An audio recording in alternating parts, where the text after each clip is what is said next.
Assalamualaikum warahmatullahi wabarakatuh. Salam sejahtera untuk kita semua. Perkenalkan, saya Jusuf Pati, salah satu dosen tetap pada program studi pendidikan bahasa Inggris, jurusan Pendidikan Bahasa dan Seni, Fakultas Keguruan dan Ilmu Pendidikan Universitas Patimura. Pada kesempatan ini, saya ingin memperkenalkan mata kuliah digital literasi, salah satu mata kuliah bidang keahlian saya yang juga saya ampu langsung pada semester ini. Mata kuliah ini bertujuan untuk membekali mahasiswa dengan kemampuan berpikir kritis dan bertindak bijak dalam menggunakan teknologi digital, khususnya dalam konteks pengajaran bahasa Inggris di era modern. Digital literasi diberikan pada semester 4, berlangsung selama 16 kali pertemuan. Struktur perkuliahan terdiri dari 14 kali pertemuan materi dan 2 kali sesi evaluasi, yaitu ujian tengah semester dan ujian akhir semester. Mata kuliah ini mendukung capaian pembelajaran lulusan program studi, khususnya CPL 8, CPL 11, dan CPL 12 yang mencakup komunikasi profesional dalam bahasa Inggris, baik lisan maupun tulisan, berpikir kritis dan pemecahan masalah dalam pendidikan, dan penggunaan teknologi informasi komunikasi dalam pembelajaran bahasa Inggris. Dari sisi mata kuliah, terdapat 4 capaian pembelajaran mata kuliah atau CP4. Yang pertama adalah memahami konsep dasar literasi digital dan urgensinya dalam pendidikan bahasa. 2. Menguasai berbagai alat dan sumber daya digital yang digunakan untuk menunjang pembelajaran. 3. Mampu mencari, mengevaluasi, dan menggunakan informasi digital secara tepat. Dan mampu menciptakan konten digital edukatif untuk pembelajaran bahasa Inggris. Cakupan materi dalam mata kuliah ini meliputi konsep dasar literasi digital, pengenalan alat dan platform pembelajaran daring, prinsip keamanan dan etika digital, pencarian dan evaluasi informasi, pengembangan konten digital, serta keterampilan komunikasi dalam lingkungan digital yang semakin kompleks. Untuk mencapai tujuan pembelajaran, saya mengorganisasikan proses perkuliahan berdasarkan 3 komponen utama, yaitu delivery, interaction, dan assessment. Komponen pertama adalah delivery atau penyampaian materi. Materi disampaikan melalui kombinasi kuliah interaktif, video pembelajaran, dan modul digital yang dapat diakses melalui platform Google Classroom. Saya juga menyediakan bahan bacaan, video tutorial, serta tautan sumber daring untuk mendukung eksplorasi mandiri mahasiswa. Selanjutnya, komponen kedua adalah interaction. Saya merancang perkuliahan agar memungkinkan terjadinya komunikasi 2 arah. Mahasiswa akan terlibat dalam diskusi kelompok, kerja kolaboratif, peer review, dan simulasi aktivitas digital. Suasana kelas dibangun agar terbuka dan reflektif sehingga mahasiswa merasa terdorong untuk terlibat aktif. Komponen ketiga adalah assessment. Evaluasi dilakukan melalui asesmen formatif seperti tugas individu dan proyek kelompok, serta asesmen sumatif berupa UTS dan UAS. Penilaian juga mencakup sikap, partisipasi, dan keterampilan berpikir kritis. Referensi utama dalam mata kuliah ini antara lain Digital Literacy Unpacked, Create to Learn, serta modul digital yang saya susun sendiri. Mahasiswa juga akan menggunakan sumber daring dari UNESCO, Mozilla Foundation, dan Common Sense Education. Demikian pengantar mata kuliah digital literasi yang akan saya ajarkan. Selanjutnya mari kita saksikan cuplikan pembelajaran di kelas untuk melihat bagaimana teori ini diterapkan secara langsung. Silakan di sini.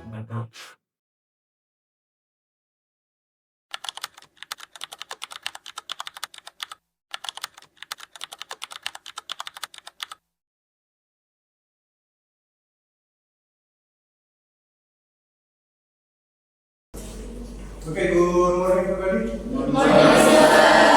How are you? Fine, sir. Apa kabar? Baik, sir. Sehat toh? Yes, sir. Today we are going to start our lesson, but before that, I'm going to take a attendance list. Saya akan ambil absen untuk kelas mana? Okay, gimana? How many people who didn't come today? Yes, sir. Siapa-siapa?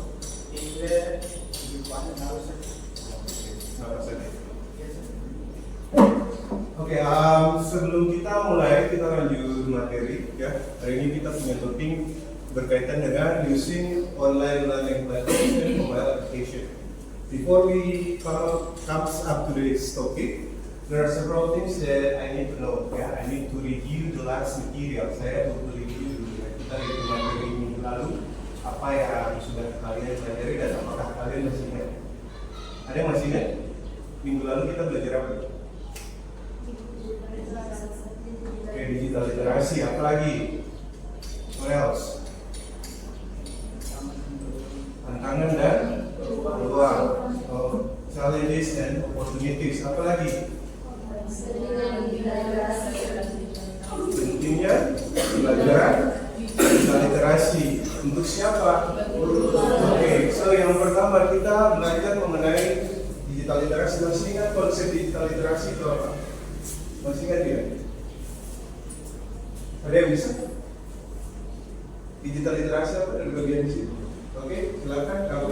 So digital literacy means the ability to use digital technology, communication tools, and the internet to find, evaluate, create, and communicate information activity. It includes skill like searching information online, using social media as accountability, knowing how to avoid scams or fake news. Oke, sederhananya itu adalah kemampuan yang bagaimana? Kemampuan untuk menggunakan alat digital atau teknologi digital. Tujuannya untuk apa? Tujuannya untuk Anda pakai laptop. Di dalam laptop pastinya ada aplikasi. Ya, banyak aplikasi yang Anda gunakan. So what's the purpose? Tujuannya untuk mempermudah pekerjaan guru di masa depan. Nah, untuk hari ini kita punya tiga topik utama, ya. Ada tiga topik utama yang akan kita pelajari hari ini. Yang pertama itu berkaitan dengan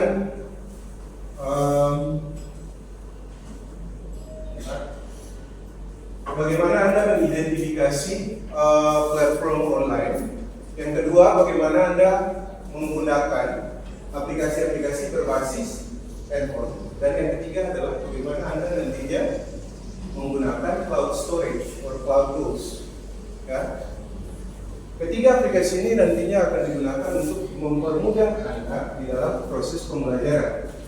Sampai sejauh itu ada mau tanya? Is it clear? Jelas? Oke, that's good.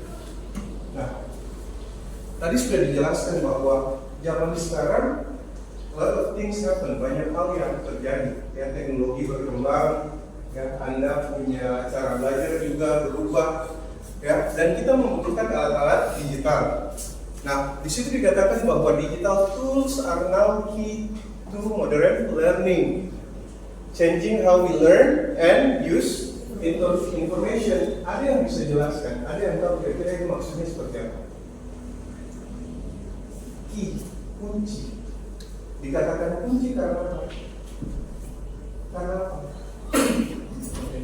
Membuka peluang. What else? Karena aksesnya yang dapat dijangkau oleh semua. Dapat dijangkau oleh semua orang. Nah, dikatakan kunci modern learning itu seperti apa? Kita tahu dulu konsep modern learning dalam pemahaman kalian. Apakah situasi yang terjadi di sekarang yang kita lakukan adalah bagian dari pembelajaran modern learning atau traditional learning? Alasannya apa?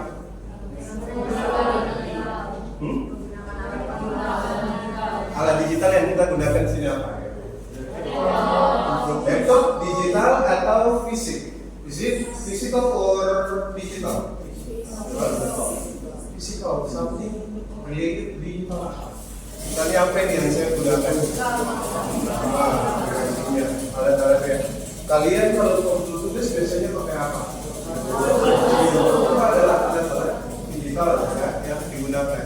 Nah, itu dia sangat membantu kita untuk bagaimana mengorganisir, menyimpan data, ya, untuk mengatur sesuatu yang kita butuhkan dalam tujuan pembelajaran. Nah, online platform ya dan mobile apps make learning flexible and engaging. Dia membuat pembelajaran menjadi sangat fleksibel dan engaging, going beyond the classroom. Jadi tanpa harus ada di dalam kelas, ya, kita bisa belajar dari mana saja dan kapan saja, sesuaikan dengan waktu belajar Anda. Ya. Nah, terakhir adalah berkaitan dengan penyimpanan. Ya. Biasanya kalau penyimpanan yang Anda punya itu selalu dilakukan lewat apa? Google Drive kalau secara online. Tapi kalau secara tradisional yang biasa Anda gunakan apa? Kalau Anda video atau punya file, biasa pakai apa? Flash disk, hard disk, apalagi HP, apalagi PC, oke. Itu adalah contoh-contoh drive yang kalian gunakan. Tapi dia punya keterbatasan tidak? Apa? Dia hanya berada pada satu tempat, ya. Dia tidak bisa diakses dari banyak tempat, ya. Nah, salah satu aplikasi yang paling populer saat ini adalah Google Classroom, ya. Jadi Google Classroom itu merupakan bagian daripada online learning. Jadi online learning is a place to deliver learning materials. Anda bayangkan, Anda compare, kalau di dalam kelas ini kira-kira materinya bisa disimpan? Bisa tidak? Kelas fisik? Bisa. Kenapa tidak bisa? Bisa. Tapi ada perbedaan tidak? Is there any differences between online and traditional classroom? Ada perbedaan? Oke, bedanya apa? Kalau yang tradisional harus Tradisional harus di print. sedangkan kalau yang bisa dari classroom ini kalau sini bisa. Kapan saja bisa masuk. Nah, ada lagi yang mau sampaikan? Tidak ada. Oke, kalau tidak jadi masalah. Nah, itu dia punya perbedaan yang cukup signifikan ya. Kalau di dalam kelas dan di luar kelas, online maksudnya ya. Online di sini Anda kalau sudah di rumah, Anda masih bisa akses materi. Ya, tapi kalau di dalam kelas begini, kan dikatakan bahwa tempat penyimpanan materi pembelajaran. Nah, contoh yang Anda lihat di dalam kelas di sini ada banyak poster. Anda butuh poster itu, Anda bisa ambil poster itu dari rumah tidak? Tidak bisa. Kenapa? Karena ada di kampus. Jadi harus datang dulu di kampus. Dengan kata lain, ya, online learning platform ini dia bermanfaat tidak menurut Anda?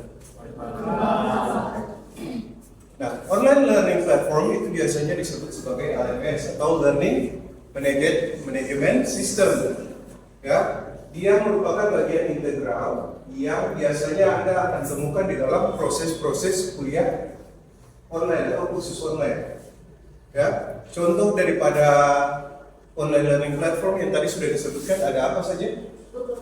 Google Classroom, ada Moodle, ada Edmodo, ada Schoology. Tapi mungkin ini sesuatu yang jarang Anda gunakan. Ya. Nah, ini Google Classroom merupakan salah satu platform atau online learning yang dia cukup bermanfaat karena ada banyak sekali dia punya kunci-kunci karakteristik yang membuat dia lebih mudah digunakan. I do believe that all of you here, ya, saya percaya bahwa Anda bukan saja menggunakan Google Classroom, right? Dalam proses pembelajaran Anda pernah menggunakan apa selain Google Classroom? Oke, let's recall your memory. Kita kembali mengingat waktu Anda pakai Canva, when you use Canvas, not Canva ya, Canva or Canvas? Canvas dan Google Classroom, mana yang lebih gampang? Which one is Kita pindah di materi berikutnya berkaitan dengan mobile learning. Nah, secara sederhana, mobile learning apps is a kind of technology or software that you can find in your mobile phone. You use for learning purposes. Ya, Anda gunakan untuk tujuan pembelajaran. Anda punya aplikasi dalam HP tidak? Ya, kalau tidak punya ya mungkin ya tidak bisa pakai kayak gitu ya. HP-nya jadi apa-apa. Nah, ada 3 hal utama kenapa kita perlu menggunakan mobile learning apps. Yang pertama apa? Ada yang bisa baca? Instant access. Akses yang instan. Kenapa dikatakan instan? Bahasa ini baru instan.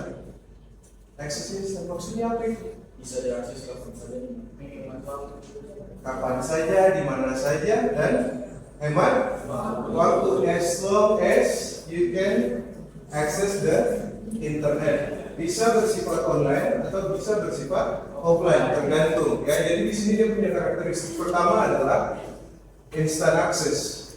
Jadi dia bisa mendapatkan materi secara cepat. Di sini anytime, anywhere yang tadi sudah disampaikan, kapan dan di mana saja, tidak perlu hadir di dalam kelas juga. Anda bisa belajar secara mandiri.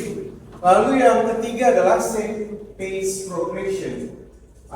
Ini berkaitan dengan kemampuan Anda, seberapa cepat Anda memahami materi. Jadi pembelajaran disesuaikan dengan level atau kemampuan Anda. Tapi saya itu bisa paham.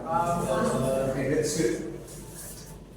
Ini ada beberapa contoh aplikasi yang sering kali digunakan. Ada yang namanya Duolingo. Pengguna Duolingo di sini ada? Berapa banyak pemain? Asik gamenya? Oke. Di sana pernah pakai? Oke, kira-kira bagaimana waktu pakai Duolingo? Bingung atau bagaimana? Menyenangkan? Seru. Oke. Ada yang pernah pakai BBC Learning English? Tidak ada yang pernah pakai sesuatu yang baru.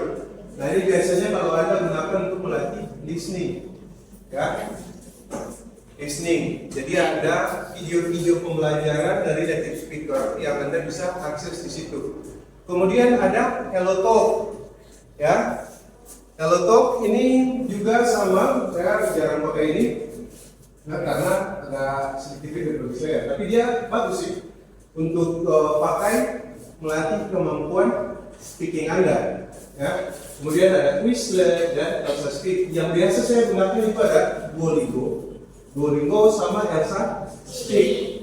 Nah, kalau Elsa Speak itu saya punya full version. Ya, saya pakai untuk latih pronunciation, latih speaking, latih vocab. Dan ini sangat bermanfaat. So far, ada yang mau bertanya kan? Ada yang bingung? Jelas? Kita lanjut. Tadi sudah dijelaskan mengenai mobile learning apps. Nah, ini ada satu topik yang menarik nih.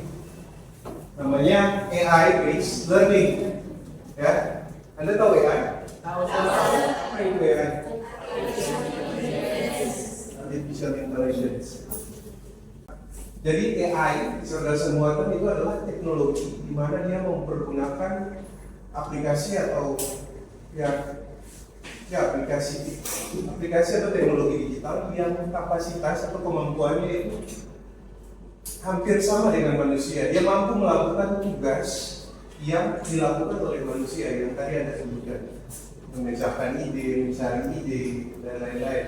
Nah, sekarang ini AI sangat berkembang dengan begitu cepat. Banyak sekali perusahaan yang bidang-bidang sektor-sektor yang mempergunakan AI, termasuk di bidang pendidikan. Anda juga pasti pengguna AI. Nah, hari ini saya mau ajarkan satu AI. I'm going to teach you about satu AI yang bisa digunakan dalam proses pembelajaran. Anda tahu ini tidak? Google AI Studio. Anda tahu Google AI Studio? Tahu tidak? Oke, kalian boleh searching, boleh buka. Kita lihat sama-sama. Aplikasi ini bisa Anda gunakan untuk pembelajaran. Kita coba buka sama-sama. Semuanya sudah bisa diakses. Sambil-sambil kita cek dulu. Udah? Nah, nanti tampilannya seperti ini. Nah, ini bagian asiknya, bagian serunya di sini. Satu untuk semua, one for all. Ya, jadi banyak saya merinding di sini. Ya, karena Anda bisa pakai untuk mengerjakan banyak hal. You can do a lot of things on this website. Dan ini dia dari Google. Ya. Tadi ketika kita sudah punya LMS ya, atau online learning platform, kemudian punya mobile apps, punya AI applications, terakhir adalah bagaimana kita mempergunakan yang namanya cloud storage atau penyimpanan data secara online. Ya. Jadi bisa dikatakan bahwa cloud storage itu adalah online storage yang mana Anda bisa menyimpan data secara online, bukan di HP Anda tapi di akun Anda yang ada di mana? Di internet, ya, seperti itu. Anda bisa akses dia dari mana saja dan kapan saja. Kemudian dia punya banyak contoh yang bisa Anda temukan, tapi yang paling sering kita gunakan, the most common things or common tools yang kita gunakan adalah Google Drive. Ya, ada di sini yang menggunakan Microsoft OneDrive dan Dropbox. Jarang ya, jarang bahkan tidak ada di dalam kelas. Ada yang pernah pakai Terabox? Tidak ada? Oke. Tahu Terabox? Apa itu? Sama dengan Google Drive. Di sini yang pakai Terabox. Ada yang pakai Terabox? Tahu Terabox? Oke. Ini kalian pakai Terabox, tapi kalian tidak tahu Terabox itu untuk apa. Salah satu kelemahan daripada Terabox adalah it's too many advertisement, terlalu banyak iklan. Ya, tapi dia punya ruang penyimpanan itu cukup besar, ya, dan gratis. Nah, ini nanti ada tugas, ya. Anda tolong buat folder, ya, kemudian Anda upload file, Anda set dia punya permission sama Anda bagi link. Ya, nanti Anda bikin, lalu Anda kasih link folder yang sudah Anda buat itu untuk saya sehingga saya bisa lihat. Ini untuk tugas saja, ya, nanti. Oke, ini ada quiz, kita masuk. Ya, Anda boleh scan quiznya.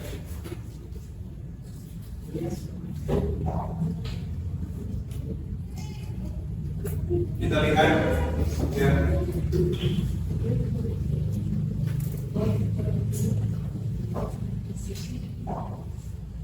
Ini sudah ada 8 orang, ayo yang lain bergabung kalau bisa. Kita menunggu sambil sudah.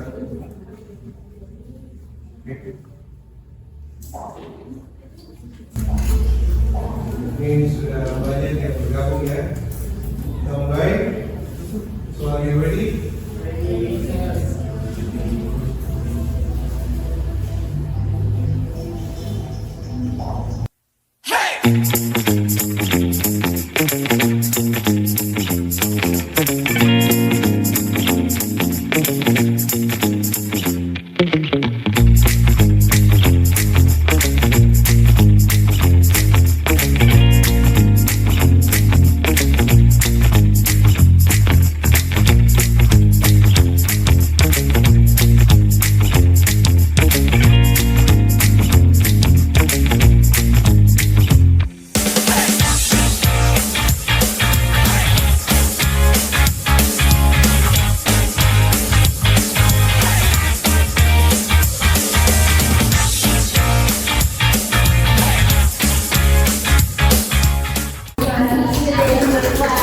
Kemudian kita sudah kuis hari ini, kita lihat siapa yang menjadi pemenang.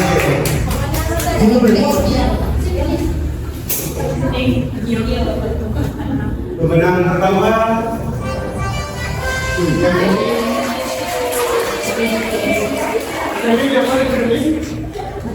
Evelyn Aloysius.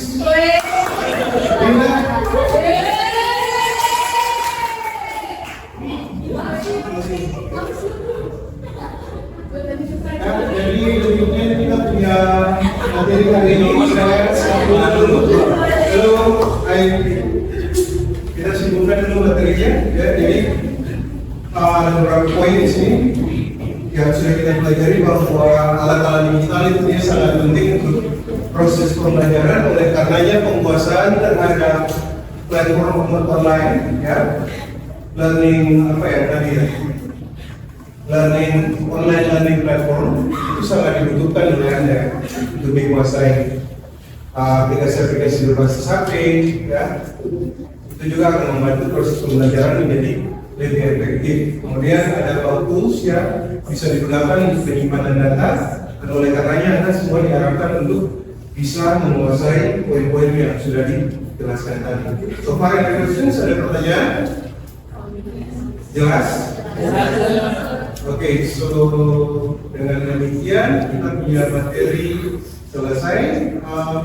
Minggu depan nanti kalau kita melanjutkan topik berikutnya, saya akan posting di Google Classroom. Thank you so much for your participation today. See you next week. Bye bye.